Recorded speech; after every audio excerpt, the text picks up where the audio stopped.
안녕하세요.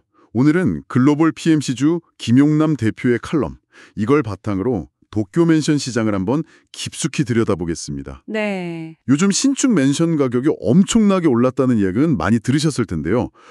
단순히 가격만 오른 게 아니라 시장 판도랄까? 이게 아주 흥미롭게 바뀌고 있답니다. 네, 그렇습니다. 김용남 대표님 분석처럼 특히 도쿄 맨션 시장에서 신축하고 중고 사이의 관계, 또 고급 부동산 시장의 움직임을 보면요.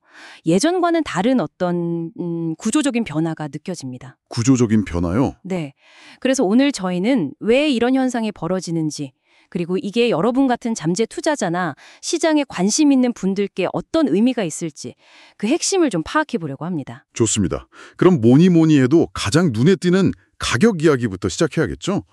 도쿄 도심부, 여기서는 3.3제곱미터, 그러니까 한 평당 1,000만 엔 넘는 신축 맨션도 나오고 있고요. 그렇죠. 수도권 전체 평균 가격도 계속 역대 최고치를 경신하고 있죠. 네, 맞습니다. 그런데 여기서 정말 흥미로운 지점, 그리고 김용남 대표 칼럼에서도 상당히 강조된 부분인데요. 바로 중고 5년 이내의 중고 맨션 가격입니다. 5년 이내에 준 거요? 네, 이게 평당 500만 원을 넘어서면서 사상 처음으로 신축 맨션 평균 가격을 앞질렀다는 거예요. 잠깐만요. 중고 가격이 신축보다 비싸다고요? 네, 그게 정말 놀라운 점이죠. 와, 그건 진짜 의외인데요. 보통은 당연히 새것 프리미엄이 붙잖아요. 그 이유가 뭘까요? 칼럼에서는 뭐라고 분석하던가요?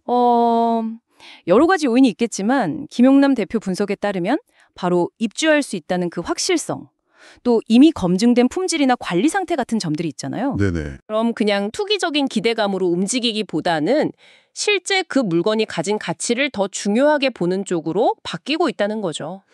그러니까 이게 단순히 모든 가격이 그냥 막 오르는 게 아니라 가치를 평가하는 그 기준, 그 눈자치가 달라지고 있다. 이런 말씀이시네요. 정확합니다. 이건 상당히 구조적인 변화라고 봐야 해요. 김용남 대표 분석에서도 나오듯이 미쓰이 부동산 레지덴셜 같은 아주 큰 개발사들이 있잖아요. 네, 있죠. 이 회사들이 고소득층을 딱 타겟으로 해서 아주 고급화된 전략을 성공적으로 펼치고 있어요. 예를 들면 그냥 건물만 잘 짓는 게 아니라 브랜드 가치라든지 커뮤니티 시설, 컨시어즈 서비스 같은 것들이요. 네, 그런 부가 서비스들. 그렇죠. 이런 걸 강화하면서 시장 점유율도 다시 높이고 있고요. 공급 측면에서도 단순히 물량이 줄었다기보다는 이런 질적 경쟁으로 시장의 패러다임이 바뀌면서 재편되는 양상입니다. 질적 경쟁으로요? 네. 그리고 연식들 가격 차이도 점점 더 뚜렷해지고 있습니다. 예를 들어 30년 넘은 오래된 맨션들은 가격 상승이 거의 멈췄어요. 정체 상태죠. 정말요? 반면에 준공 10년 이내나 20년 이내처럼 비교적 최근에 지어진 맨션들은 가격이 훨씬 높게 형성되고 있습니다.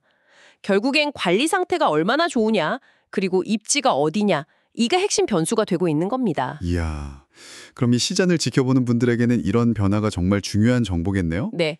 김용남 대표의 칼럼 분석에서 투자자들이 특히 주목해야 할 점 같은 것도 짚어줬나요? 네, 있습니다. 크게 세 가지로 요약할 수 있는데요. 첫째는 도심부의 고급 맨션 같은 프리미엄 시장의 성장세가 앞으로도 꽤 뚜렷할 거라는 점입니다. 네, 프리미엄 시장. 둘째는 아까 말씀드린 준공 5년 이내처럼 상태가 아주 좋은 우량한 중고 맨션의 가치가 이제 신축 못지않게, 아니 때로는 그 이상으로 인정받고 있다는 사실입니다. 네. 그러니까 좋은 중고는 더 이상 신축의 대안 이게 아니라 그 자체로 아주 매력적인 투자 대상이 되었다는 거죠. 네, 자체로 매력적이다. 그렇죠. 마지막 셋째는 뭐니 해도 입지의 중요성은 여전히 절대적이라는 겁니다. 도심 접근성이 좋은 곳은요, 연식이 좀 오래됐더라도 여전히 강력한 가치를 유지하고 있습니다. 그런데 듣다 보니 이 세 가지 포인트가 서로 좀 충돌할 수도 있겠다는 생각도 드는데요. 예를 들어서 최고급 브랜드 맨션인데 입지가 조금 아쉽다거나, 반대로 입지는 최상인데 좀 오래된 맨션이라거나, 그럴 때는 어떻게 봐야 할까요? 칼럼에서는 위치와 브랜드 가치, 이런 것들 중에 어느 쪽 손을 좀 더 들어주는 경향이 있었나요? 상당히 좋은 질문이십니다. 칼럼의 분석을 보면 양쪽 다 중요하다고는 하지만 현재로서는 여전히 입지의 우위가 조금 더 강하게 나타나는 것으로 분석하고 있습니다. 아직은 입지군요. 네. 다만 앞으로는 이 브랜드 가치나 품질의 중요성이 점점 더 커질 것이기 때문에 이 균형점이 어떻게 변해갈지는 계속 지켜봐야 할 부분입니다. 물론 위험 요인도 고려해야 하는데요. 네, 어떤 것들이 있을까요? 금리 상승 가능성은 아무래도 구매력에 부담을 줄 수 있고요. 또 말씀하신 것처럼 고급 맨션과 오래된 노후 맨션 간의 가격 양극화가 분명한 리스크 요인입니다. 양극화심화. 네, 특히 30년 넘은 맨션들의 가격이 거의 오르지 않고 정체되어 있다는 현상은 시장이 이런 물건들을 좀 차갑게 외면할 수도 있다는 경고 신호로 봐야 하고요. 이 격차는 앞으로 더 벌어질 가능성도 있습니다. 그래서 이제는 단순히 신축이냐 중고냐 이런 이분법적인 질문은 큰 의미가 없어지고 있는 거죠. 자, 그럼 오늘 김용남 대표 칼럼을 통해 살펴본 내용들을 종합해보면 도쿄 맨션 시장이 단순히 가격만 오르는 단계를 넘어서서 입지, 품질, 관리 상태, 심지어는 개발사의 브랜드 같은 본질적인 가치를 더 따지는 뭐랄까 좀 더 성숙한 단계로 진입하고 있다.